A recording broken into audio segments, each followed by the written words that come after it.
Vietnam now, where President Putin has given a media conference at the APEC summit in Vietnam. Let's listen to what was said. To ensure the comfortable operation and work, very good atmosphere, no doubt. Second thing is that the very topic of our meeting is very, very important. Well, here we have mostly, Russian journalists, and back in Russia we pay very much attention to digital economy in various aspects of it. Vietnam raised this very question, and that's very topical, very up-to-date, because we need to unite our efforts in, defining it, in looking for ways to solve the problems. It's difficult to do that on one's own, because if we speak about the small, medium-sized enterprises, we need to understand how to integrate it into the overall economic system, economic mechanism. We do to find out what we need to do. We have some concrete proposals, we've laid them down, and also have to find the necessary definitions for digital economy, digital trade, and so on and so forth. The things look simple, but in fact we need to consider that very thoroughly. We also should understand the consequences for the societies. Some say that the new technologies, the digital economy, can be dangerous because too many jobs are going to be cut off. Others say we can, re-engage the personnel, the employees. We need to work with the labor unions. We need to work with the World Labor Organization and other organizations. That all was discussed during the summit. Also, we touched other matters, fight against terrorism, for instance, the situation in the energy market, because during the business lunch we've just been discussing that topic. Also, we spoke about the future of APEC, because the trade increased by several folds during the work, during the existence of this organization, and that is an achievement.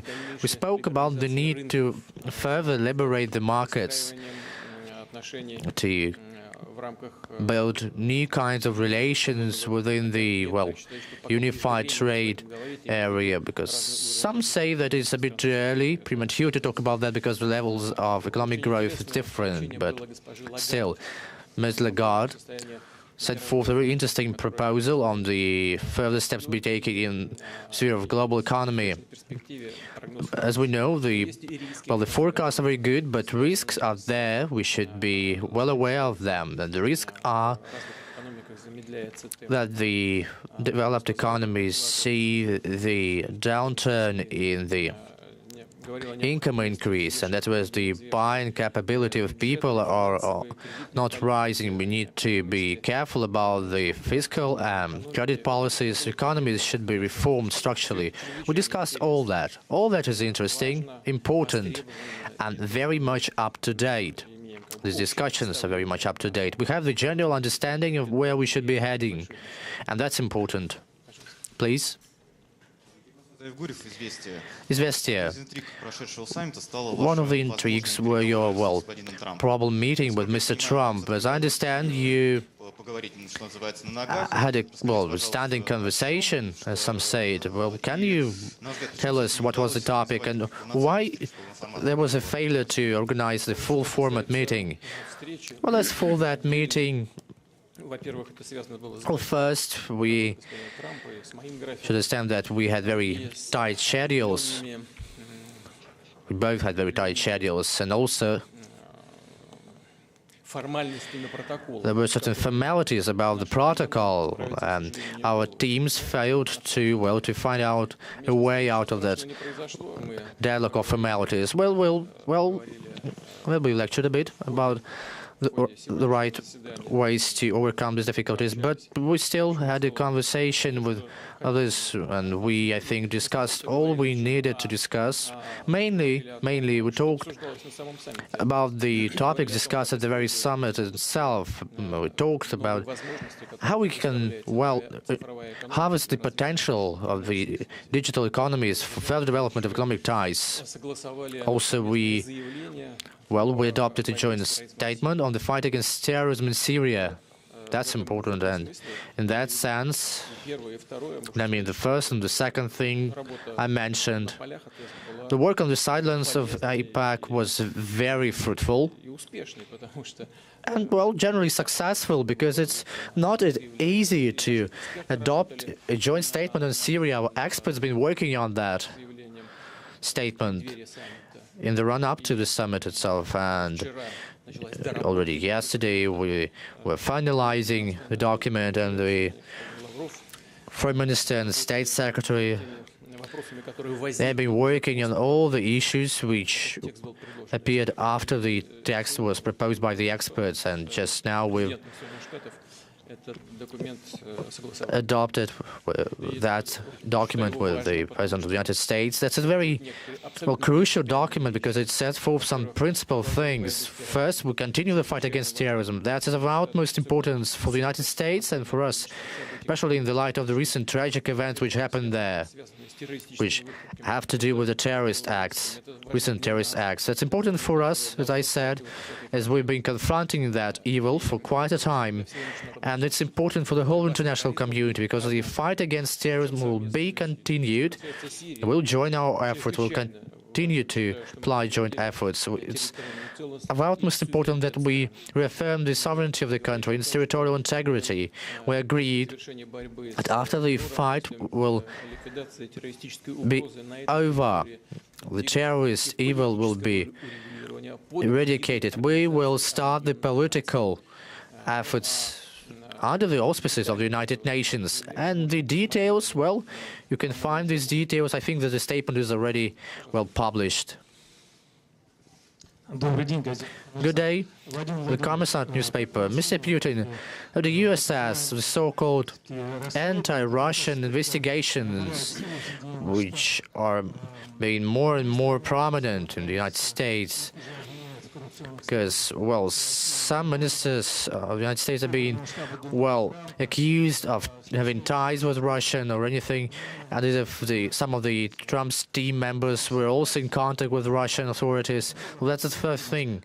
Second thing is, when finally we are tired of waiting, just when will you tell us that thing? Well, as for the second part of your question, I will leave it without answer. The time will come, we'll talk about that one day. As for the first part, well, I said many times that all that has to do with so-called Russian dossier is just the sign of the inner domestic struggle in the United States. These things you mentioned, well, I'm aware of them, but I don't know that any of my relatives, as they say, have any connections with the members of the administration or with some officials. I got to know about that yesterday from Mr. Peskov. I don't know anything about that. Absolutely nothing. It's just bollocks, I think. As for the Minister of Trade, if I'm not mistaken, right? Minister of Trade of the United States. Well, he used to be a businessman.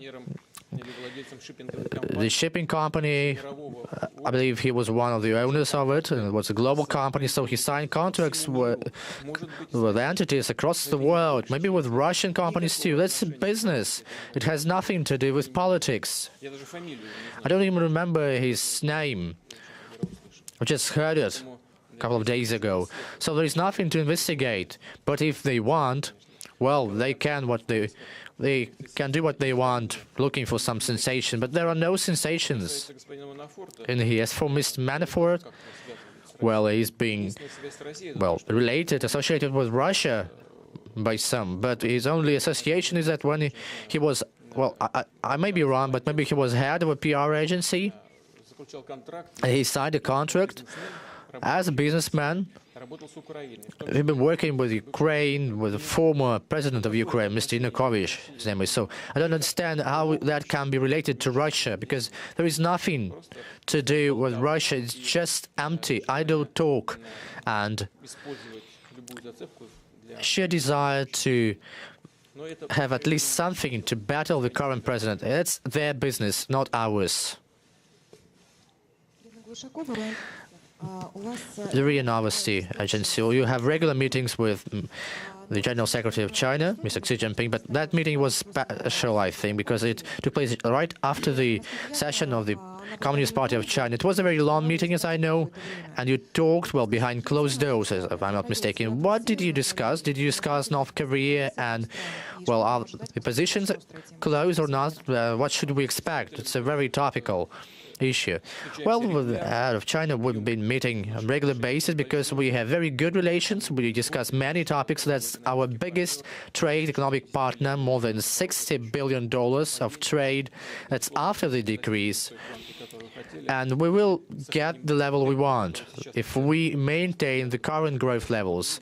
And in the upcoming years, we expect to reach the level of $100 billion. We have many projects in the field of energy, hydrocarbons. I'm not going to list all the projects, just a waste of time. You'll know about them. We have very good prospects for working together on space programs, deep space travels, the planes. We've created the design company, and we already agreed on a name for the new make of plane. So, very good prospects in helicopter construction manufacturing. We're going to create a heavy cargo helicopter. As for foreign politics, foreign affairs, well, as diplomats say, our positions are very close or coincide on some matters. On many critical issues, we have similar views, and one of the issues is North Korea. Our views completely coincide when it comes to that problem, because that is a problem. We do not accept the nuclear status of that country. We urge everyone to lower the temperature, the degree of confrontation. We should find the strength, all sides should find the strength to sit at the table for negotiation. There is no other way to do it. We together put forth a roadmap with a number of steps to be taken. Well, first, decrease the rhetoric, lay down the rhetoric, then stop any aggressive steps, and then sit at the table for negotiations. But as you heard, recently we've been hearing some very promising signs. We see that in Japan, in the US, South Korea, which makes us understand that there is no alternative to the peaceful path. That's good, and we hope that it will be staying forever, that very approach. And yes, we had a closed meeting. During that meeting, well, I've been briefed by by the General Secretary about the plans of China for the future, midterm development, for instance. And that was important because, well, just I've started talking about that, and I'll continue now because China is our biggest partner, trade and economic partner. It's important for us to understand what kind of, well, development they want. And soon they will be the first global economy, because they have 6 and something % of growth annually. That's just inevitable. They will be the biggest economy.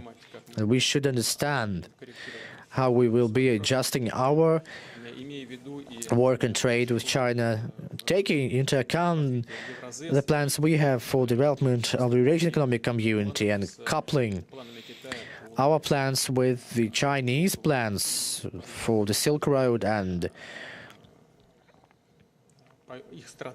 the strategy for development of, well, relations with our neighbors. And please. Dmitry Smirnov, Komsomolskaya Pravda newspaper. Well, at summits like this, talks at the sidelines sometimes are as important as any other official session. Can you, well, elaborate on your talks outside of the schedule? Donald Trump is famous for his, well, pulling the hand, but you're quite experienced in martial arts, so did you try to do something like that? I don't know about his habits. We are hardly familiar with each other, but I should say that he is very, very professional, very friendly. He behaves appropriately. We have just a normal dialogue. Unfortunately, we don't have enough time to get down to some more details, because we have many matters to discuss. Security, for instance, economic relations, which is almost on the ice. We had 28, now we have $20 billion. That's nothing. For such countries as Russia and the United States, that's nothing. So certainly we should find a way to talk, and our teams should find a way to arrange that meeting for us. And again, he's a very competent person. It's very comfortable to communicate with him and work with him.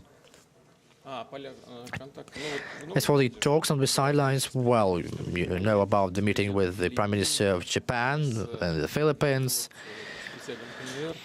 and the General Secretary of China and the Vietnamese President. Well, we've met with them and we talked about some issues, certainly.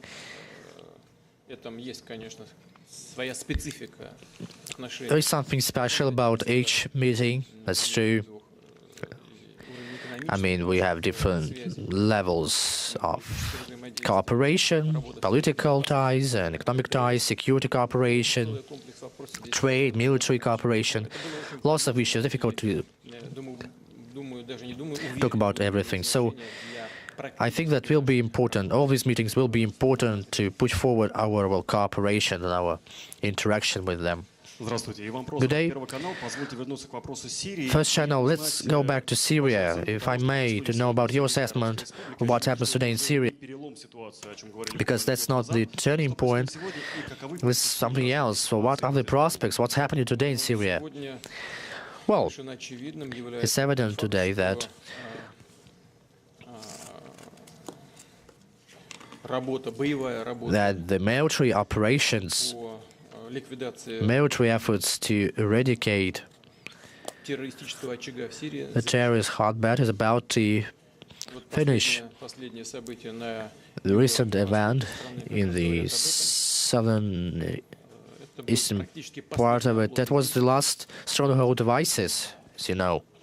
It was eliminated, that hotbed.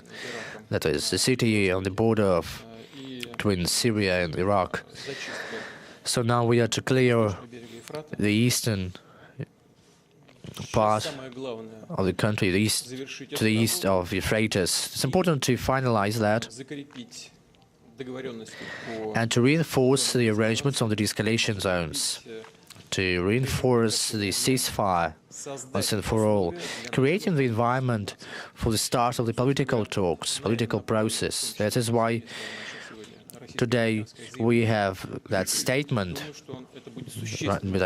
made by the Russian Federation and the United States that would be, I think, crucial to facilitate the settlement of the Syrian problem. Good day, Maria Starsina, RT Spanish. Well, Ministry of Justice forces our country to sign ourselves as foreign agents. Twitter banned our ads, even though we have all the legitimate reasons to put our ads. So what's your assessment of that kind of pressure?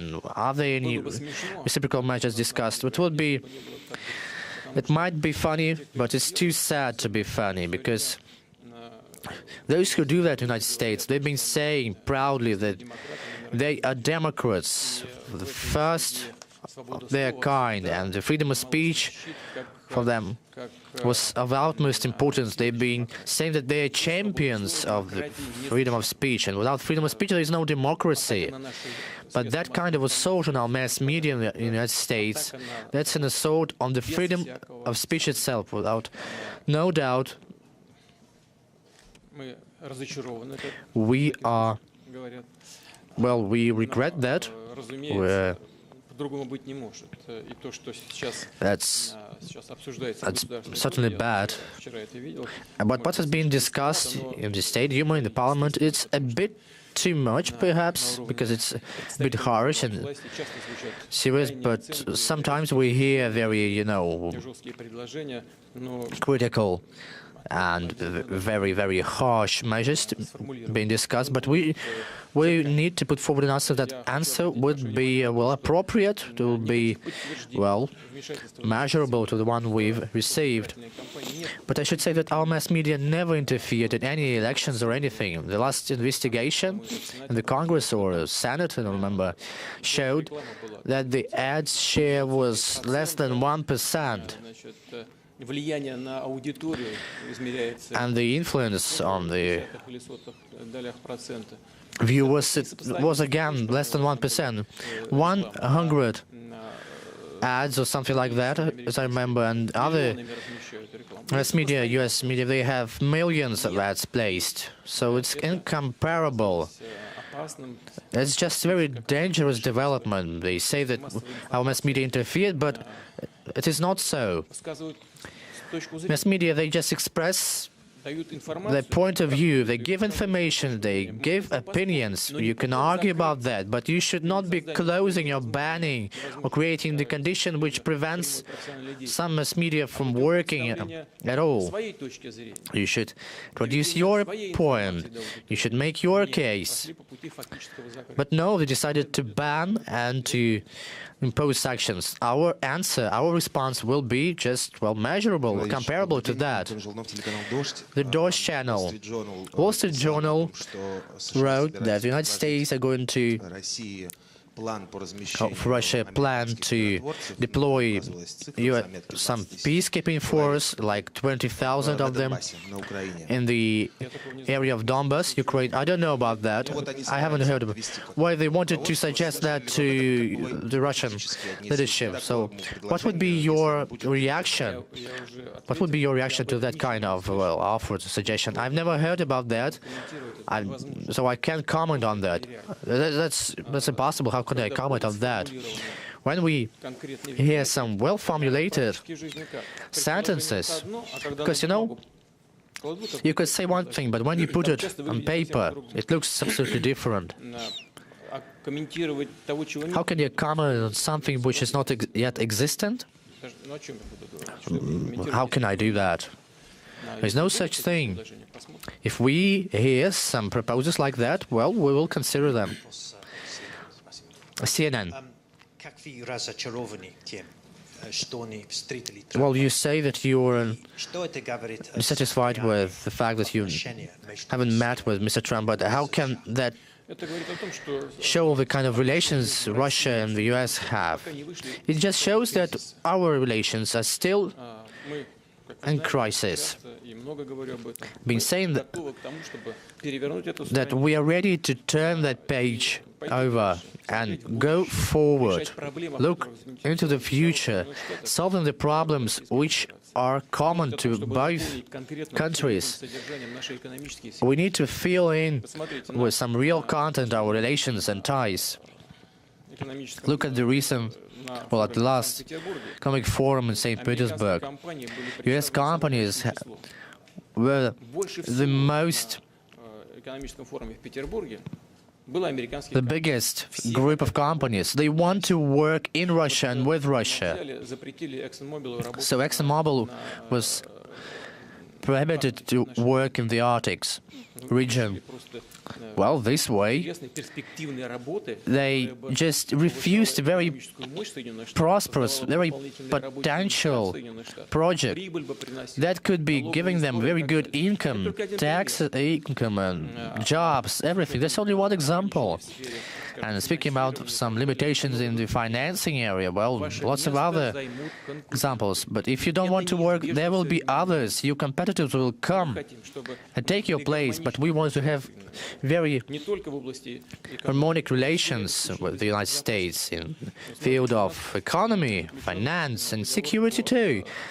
Because we have a strategic arms limitation treaty signed, and I should say that when it was signed, I wasn't a president. So Trump wasn't part of the negotiations too. But that treaty is here. There are matters which need to be discussed. Small and medium-range missiles, another thing. We're being reproached by some of the partners from the United States that we are violating the treaty. Well, if you want to accuse us of that, then show where.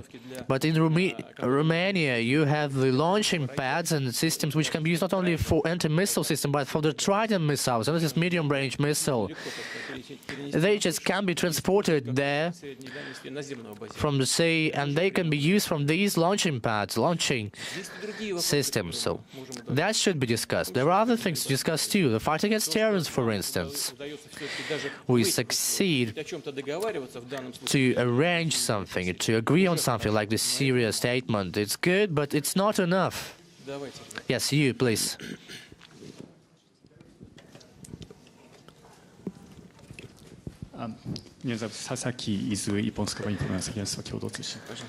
The Japanese news agency.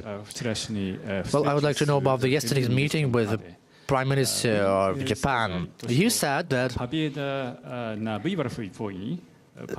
the victory, the elections will make it possible to implement all the plans. What do you mean, all the plans? We know about the Prime Minister's plan to sign the peace treaty, for instance. Do you agree that that matter is a part of your, joint plan? Also, the talks about how to implement that. These talks will take several years. Does that mean that you will be staying at that, position of president for some more years to come? Well, you say we have plans, we have announced these plans in the area of economy. Some plans, being suggested by Mr. Abe a couple of months ago. He formulated his, proposals. He also appointed a special minister to work on these issues. That's one thing.